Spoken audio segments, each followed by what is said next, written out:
Cavalcade of America, sponsored by the DuPont Company, makers of better things for better living through chemistry. Starring Susan Douglas in a true story, I Speak for Democracy.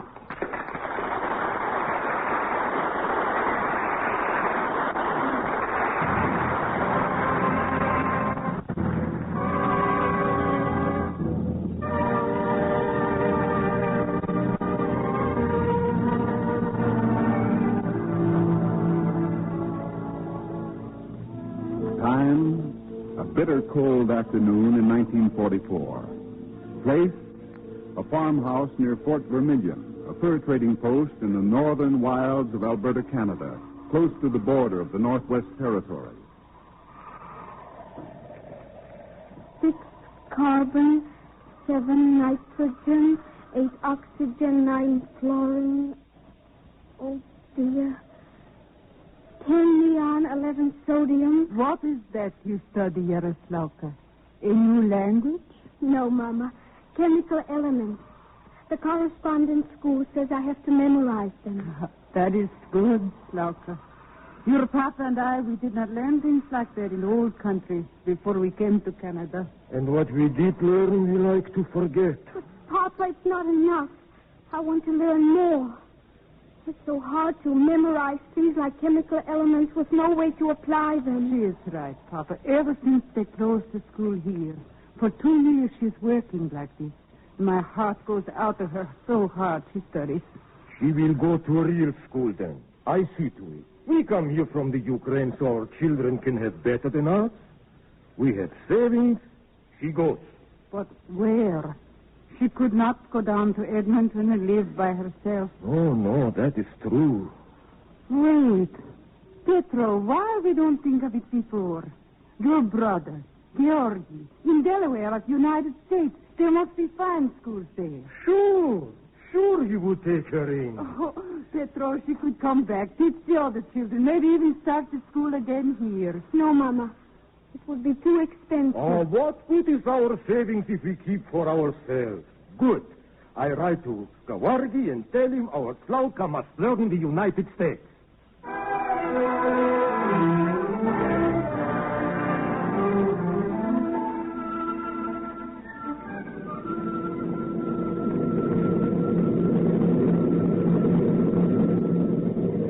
Dearest Mama and Papa, I am writing this on the aeroplane, and we'll mail it to you when we reach New York. There was the boat to the town of Peace River.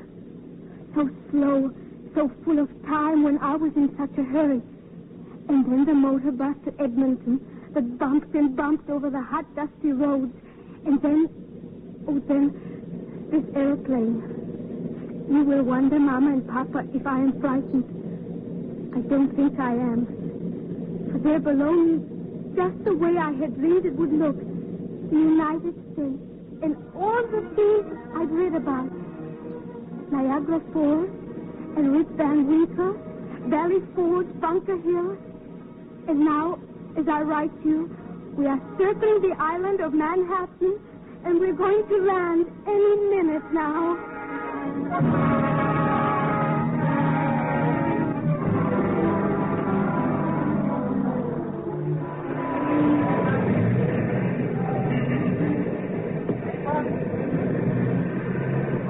Well, this is it, Slawka. Times Square. What do you think? Oh, dear. It all looks so peaceful from the airplane, Uncle Georgie. Wait, Slawka. No more Georgie. Here in the United States, I am George. Oh, sure. Oh, what about just plain Unky? Fine with me. And we'll have to do something about your name, too. Yaroslawka. In English, that would mean glory to God in the highest. So, in the United States, you will be Gloria. Gloria. Oh, I like that. Gloria Junior. Good. Well, what would you like best now that you're in the big city of New York, huh? Would it be too expensive if I had an ice cream soda? Oh, the sky is the limit. What flavor you like? I don't know. I've never had one before. You haven't? Well, I'll tell you, you can't go wrong with chocolate. That is, unless you'd rather have strawberry or vanilla or pineapple. Oh, dear. I'd better let you choose. All right. Come on. We get it in the restaurant at the Pennsylvania station. Then we take the train to your new home in Wilmington, Delaware. Come on. We don't have much time. It seems strange. You are in a hurry. Everybody here is in a hurry. It's a funny country. You have to get used to it. It's just that I expected people who have such great responsibilities as Americans have would be very serious and dignified. I felt that, too, when I first came over.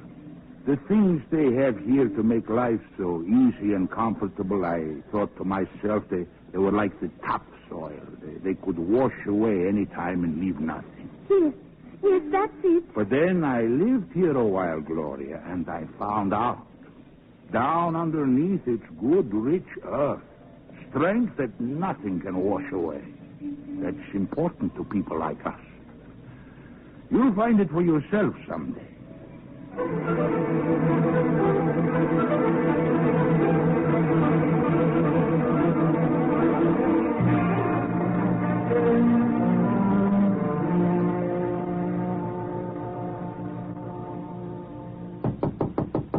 Well?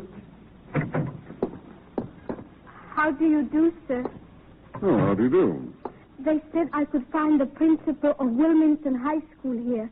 I wish to register for your fall term. Oh, I see. Well, I'm Mr. Fulmer, the principal. Why haven't you been in before this to register? School's about to start. I just arrived here from Alberta, Canada. I'm staying with my Uncle George. My name is Gloria Chomiak. Well, Gloria, welcome to Wilmington. Please sit down. Thank you. Now then, tell me all about yourself. Well, Mr. Fulmer, I think I ought to tell you I have been to school only 2 years. I beg your pardon? But I had 2 more years study with the Royal Canadian Correspondence School. Uh-huh. And you wish to enter high school? I've tried my best to learn, sir. I've read and read. I know your presidents, George Washington, John Adams. Yes, that's fine, Gloria, but we have a ruling, you see. In order to enter high school, well, you must understand, you might hold the other students back if you wanted I would not. I wouldn't say a word in class. I would just listen. I want to listen, to hear and learn all I can. I wouldn't waste a minute. How could I? Your country has given me this chance to come here, and I want to repay it by hard work and study with all my heart. Yes, I see. But that isn't my point, Gloria. We want you to say a word in class to feel part of our student life. Yes, I understand. Well, I thank you very much, sir. You've been so kind to explain things to me. I'd better be going now. What are you going to do? I don't know. You see, my parents sent me all the way here so I could learn. And then I want to go back home and teach the other children, because there isn't any school at all up there now. I never thought you might not let me in. Mm-hmm. How old are you, Gloria? 15. You see, Gloria, we have rules in our school system that are made for excellent reasons. Oh, yes, sir. I know. It's all right. But, of course, there's the old maxim that it's the exception that proves the rule. I don't understand. Well, here. I'm going to see that you get your chance, young lady. Oh. Here you are. Here's a form. Oh, thank you. You just sign your name right there. That's it. Name, Gloria Chomiak. Age, 15. Residence, Alberta. No. Residence, Wilmington, Delaware, United States of America.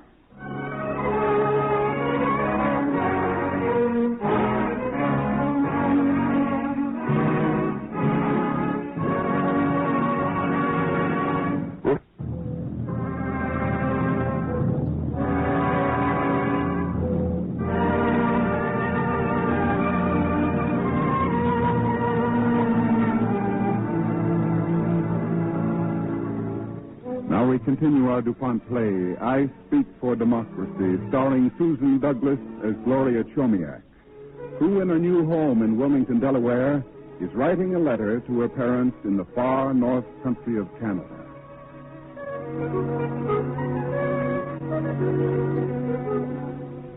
Dearest Mama and Papa, today was the first day of the new term at Wilmington High School.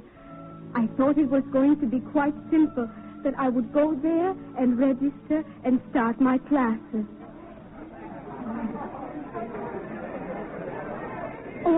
Pardon me. Could you please tell me where the library is? Why not? You're standing right in front of it. That's the door. Oh, it's rather confusing sometimes finding one's way. You're new here, aren't you? Yes, I am. Where did you come from? Up north, Canada. Oh. I suppose my not knowing my way around seems pretty strange to you. I don't mind if you laugh. Was I laughing? No. But I'm foreign and I'm a little mixed up. Oh, look. Practically everybody's mixed up first day of school. What's your name? Gloria. Oh, gee, that's nice. Mine's just plain old Winnie. Say, everybody goes to the cafeteria for lunch. Do you want to meet me there? Oh, no, I couldn't. I brought my lunch from home. Well, eat it in the cafeteria then. Oh, come on. Make it about 12, huh? And afterwards, I'll show you where things are around school, and you can meet some of the kids. Oh, it's awfully kind of you. Oh, fun. Well, be seeing you, Gloria. That's right, Winnie. Be seeing you.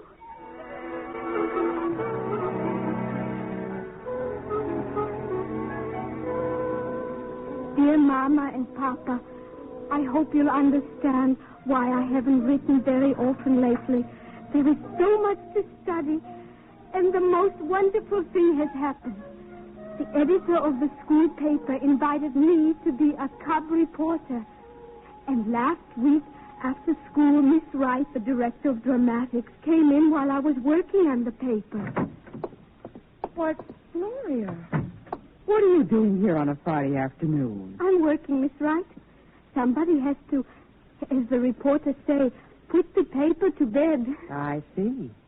Seems to me you're always that somebody. Oh, no, honestly, it's my turn, that's all.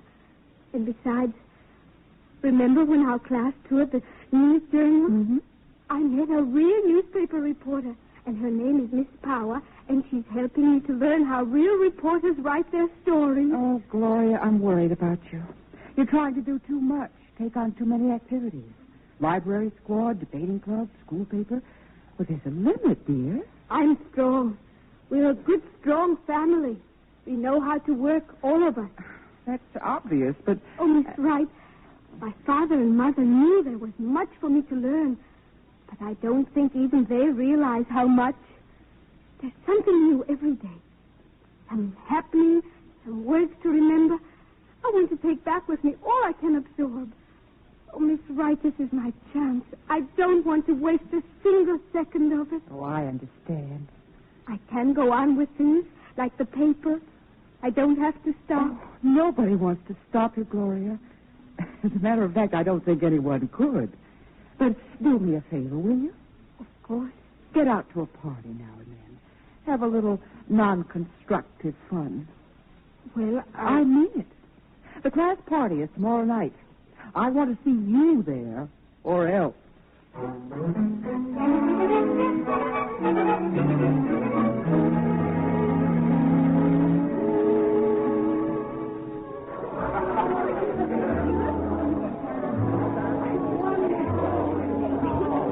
Winnie. Hi, Gloria. Hey, you're all done up.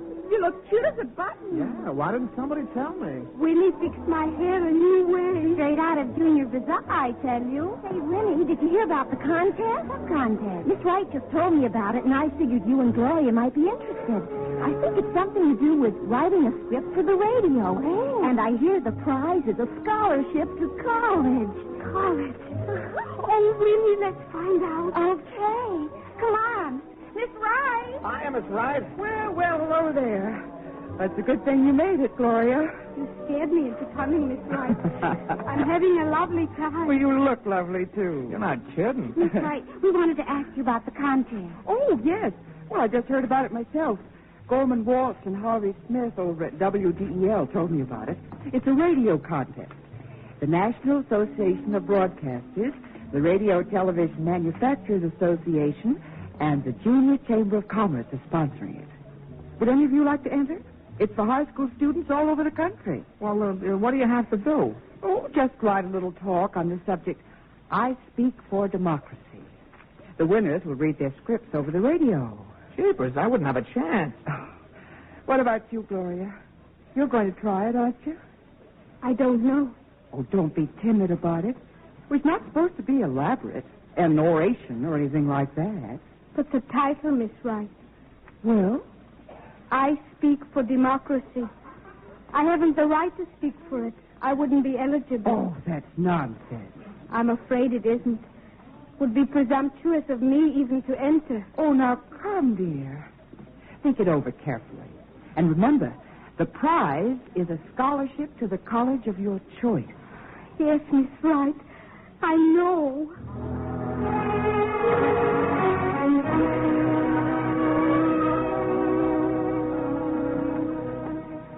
And so, dear Papa and Mama, you can imagine how I lay awake last night, dreaming and wishing I could take part in that contest.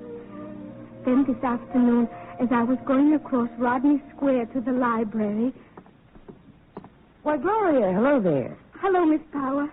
It's nice to see you again. Where are you going? Want to help me cover a story? Oh, that's very kind of you, and I'd love to. But I was on my way to the library. Oh, looking up something for the school paper, No. I was thinking about a contest. I just want to write down how I feel about it, that's all. Contest? Oh, wait a minute. The Voice of Democracy contest. Yes. You see... Gloria, you ought to enter that contest. I was even going to suggest it to you if you hadn't heard about it. Oh, but you don't understand, Miss Power. There is so much I want to say.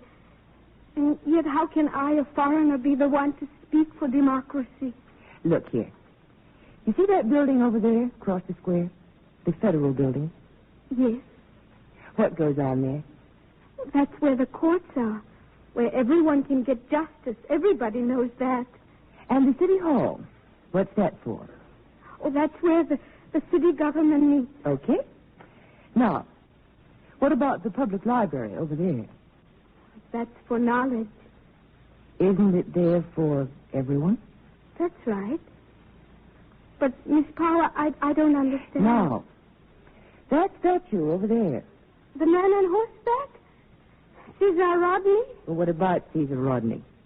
I'm a little rusty on that story. Oh, well, I read about it in history class.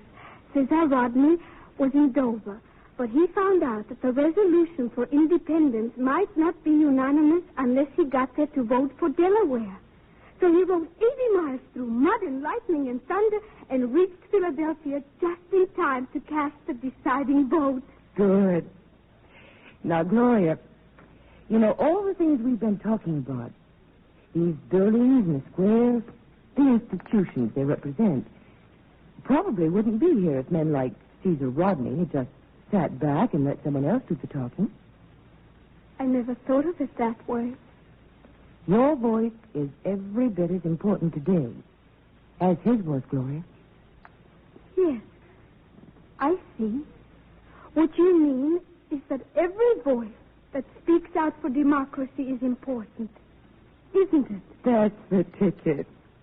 Okay, Miss Power. I'll enter that contest.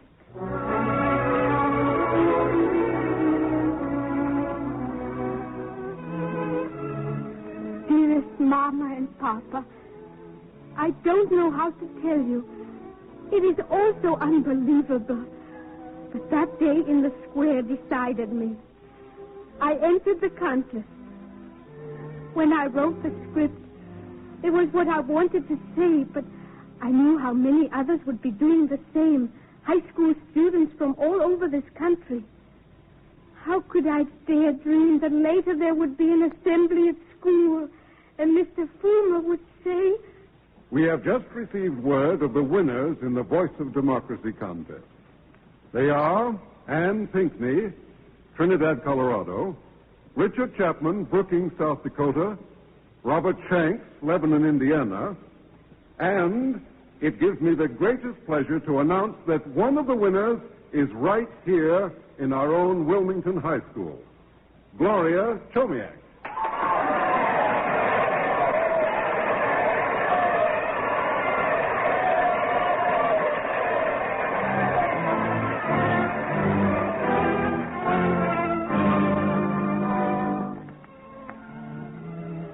And so they took me to Washington.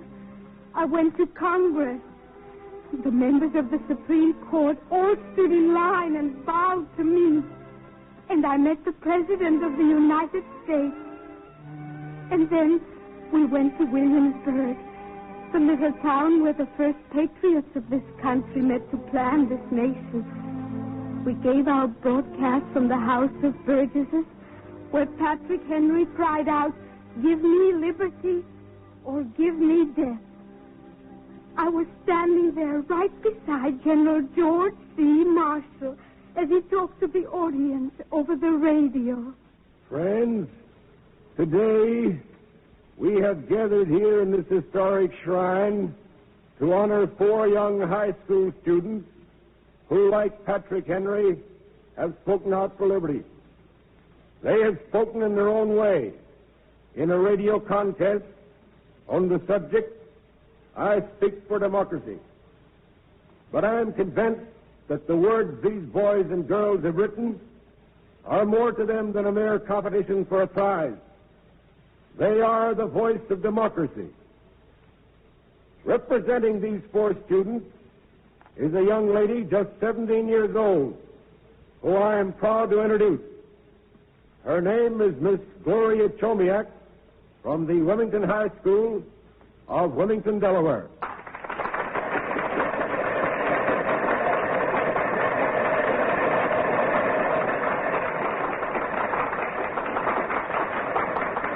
Ladies and gentlemen, this is Susan Douglas and myself. We have a surprise for you at this point in our Cavalcade play. I don't think I could begin to read Gloria's winning speech as well as she did that day. And so that you may hear Gloria reading a part of it, as she did on that occasion in the House of Burgesses. Well, here she is, not the actress, but the real Gloria Chomiak.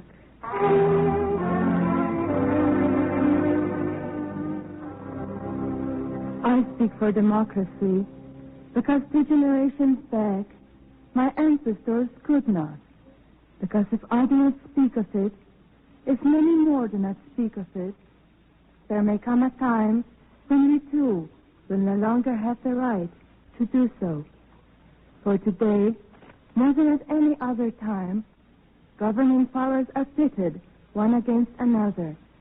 It seems a crisis has been reached and must be broken.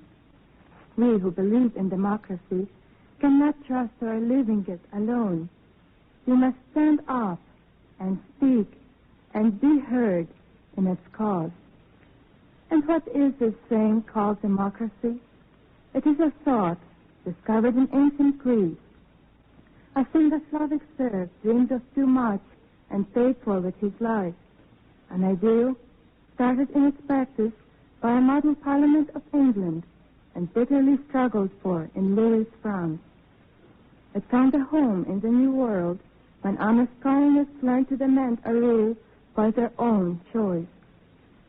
It has grown from a privilege of the few to a right of the common, risen from a persecuted idea to a mighty ideal upheld in safety by millions. It is a government that has been developing for hundreds of years and shall develop for hundreds more. It has developed into a system whose imperfections can be remedied and whose virtues are a God-given right. A cynic spoke a truth about democracy when he said that it can make each man his own oppressor. Yet, I believe that greater men have said truer things about democracy, that the people's government cannot and shall not perish from the earth.